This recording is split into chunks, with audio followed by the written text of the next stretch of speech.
In 2015, right after I became governor, I'd only been governor for 89 days, and we had the worst violence in 47 years break out in our largest city in Baltimore after the death of Freddie Gray. Hmm. And, in the very first few hours in Baltimore City, 400 businesses were burned and looted and destroyed. 127 police and firefighters were injured and hospitalized. The city police force was overwhelmed, and the city was really having no ability to respond. It was sort of out of control.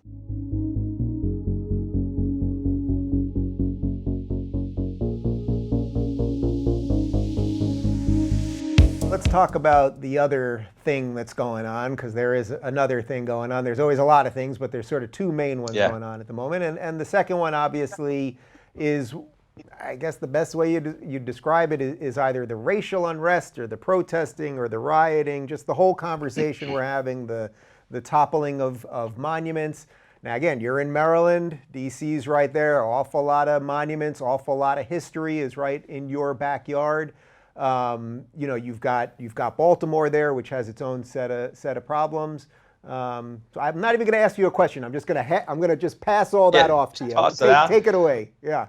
Yeah, well, that's we're just going to let me tee it up, and so you look at the title of the book, it's like riots, cancer, riots, global pandemic. I dealt with this, and I talk about this a lot, and there's real parallels to what's going on right now with the riots, the violence, the unrest, the protests, however you want to describe. There's a little bit of all of that going on across America in different cities. In 2015, right after I became governor. I'd only been governor for 89 days, and we had the worst violence in 47 years break out in our largest city in Baltimore after the death of Freddie Gray. Mm-hmm. And, in the very first few hours in Baltimore City, 400 businesses were burned and looted and destroyed. 127 police and firefighters were injured and hospitalized. The city police force was overwhelmed. And the city was really having no ability to respond. It was sort of out of control. And as governor, I declared a state of emergency, sent in 4,000 members of the National Guard and 1,000 police officers into the city. We allowed peaceful protests to go on for a week, but we shut down the violence. We stopped the burning, the looting, and all the damage that was being done. And, I write about this extent. I think I have 5 chapters on this in the book.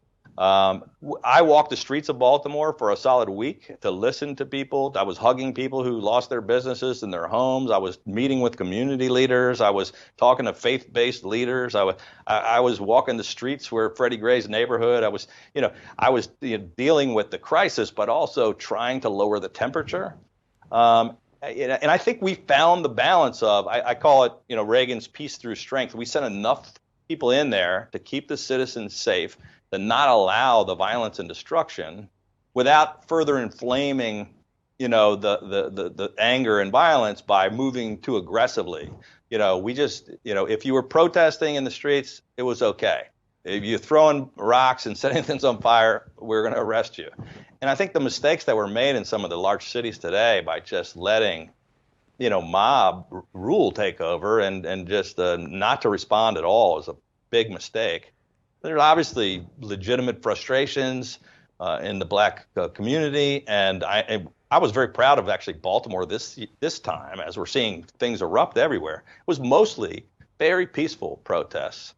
Without the violence and destruction this time. And I think our police, state police, National Guard, and city police in Baltimore did a really good job. And I think the citizens here did a good job. They were actually pointing out the handful of, violent folks that weren't even from the city and saying, hey, stop this.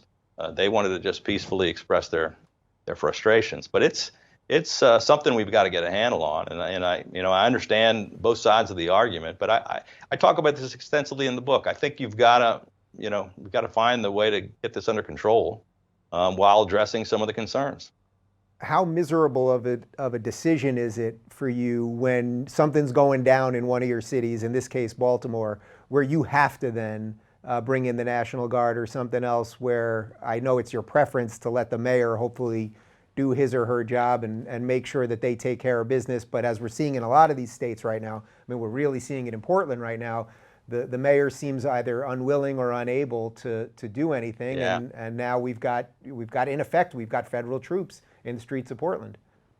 Yeah, it's they're making the mayor. I think by not taking action early, I think they made a mistake, and it wasn't. I was very prepared for that. I kind of saw what might be happening. Our team we stood up the Maryland Emergency Management Agency in about a week in advance. We saw things potentially bubble up a couple days earlier.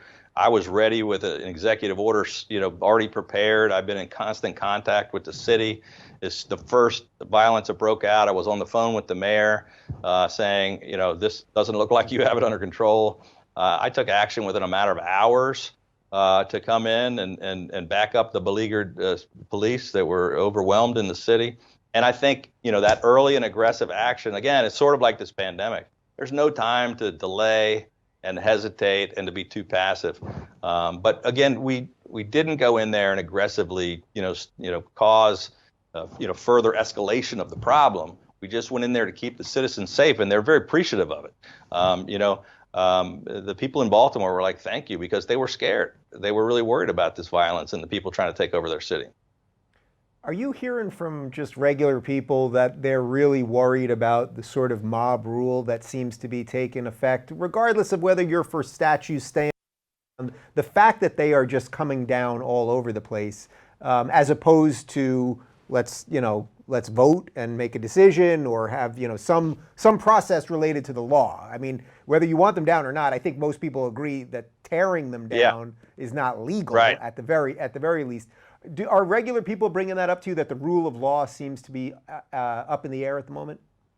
Well, to me, I'm shocked that this is even a debate, really. I mean, we did have, although I was praising Baltimore this time about the lack of violence, we did have a situation where in Little Italy, we had a smaller group of folks tore down a Christopher Columbus statue.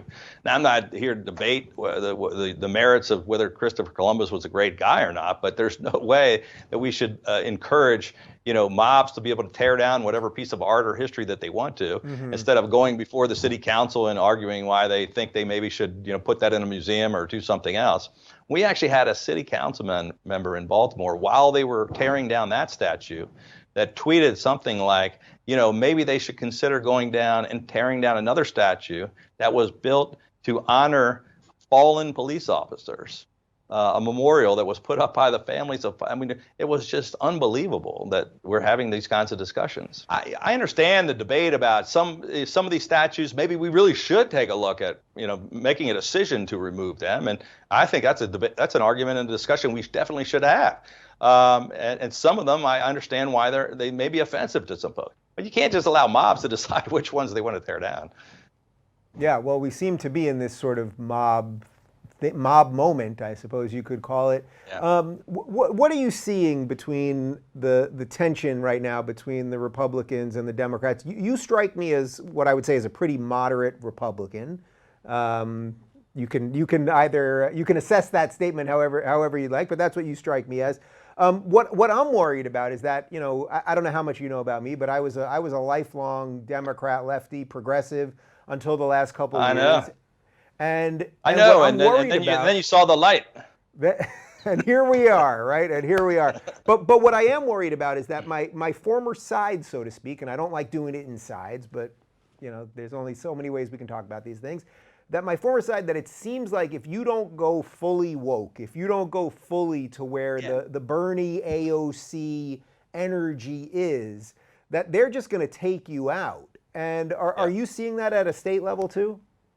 Oh yeah, no, there's no question about that. And so I'm a lifelong Republican. I was a chairman of Youth for Reagan, and I was I would say most of my life I would be considered a conservative Republican. Now I guess they call me a moderate because I really try to avoid the extremes of either party. And I think one of the problems we have today is that first of all, I like to avoid the divisive, angry rhetoric, and because I want to work together to get things done, that makes me a moderate, I guess. I don't think, trying to get things done and finding compromise, is the dirty word. Compromise isn't a bad thing.